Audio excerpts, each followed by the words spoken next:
জমির বদলে চাকরি কেলেঙ্কারিতে লালু তেজস্বীর বিরুদ্ধে চার্জশিট দিল ইডি।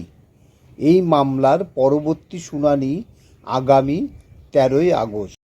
জমির বদলে চাকরি কেলেঙ্কারি মামলায় বিহারের প্রাক্তন মুখ্যমন্ত্রী লালু প্রসাদ যাদব ও তার ছেলে প্রাক্তন উপমুখ্যমন্ত্রী তেজস্বী যাদবের বিরুদ্ধে চূড়ান্ত চার্জশিট দিল এনফোর্সমেন্ট ডিরেক্টরেট। মঙ্গলবার দিল্লির রাউস অ্যাভিনিউ আদালতে বিশেষ বিচারক বিশাল গগনের কাছে অতিরিক্ত চার্জশিট জমা দেয় ইডি। রাষ্ট্রীয় জনতা দল প্রধান তথা প্রাক্তন রেলমন্ত্রী লালু প্রসাদ যাদব এবং তার ছেলে তেজস্বী সহ পরিবারের সদস্যদের কেলেঙ্কারিতে জড়িত থাকার চার্জ গঠন করেছে কেন্দ্রীয় তদন্তকারী সংস্থা। এই মামলার পরবর্তী শুনানি আগামী 13ই আগস্ট।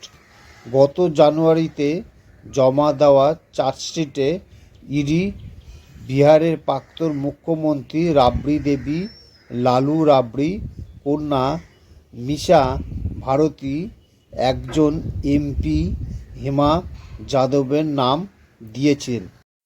তাদের সঙ্গেই নাম ছিল ব্যবসায়ী অমিত কাটিয়াল এবং প্রাক্তন রেলকর্মী হৃদয়ানন্দ চৌধুরী। সিবিআই এফআইআরের ভিত্তিতে ইডি সরকারি অর্থ তছরূপ দমন আইনে মামলা দায়ের করে। তাদের বিরুদ্ধে অভিযোগ 2004 সাল থেকে 2009 সাল পর্যন্ত লালু প্রসাদ রেলমন্ত্রী থাকাকালীন ঘুষ হিসেবে জমি হাতিয়ে রেল চাকরি দিয়েছিলেন। অর্থ তছরূপের মামলায় ইডি গত বছর লালুর পরিবারের 24টি জায়গায় তল্লাশি চালায়।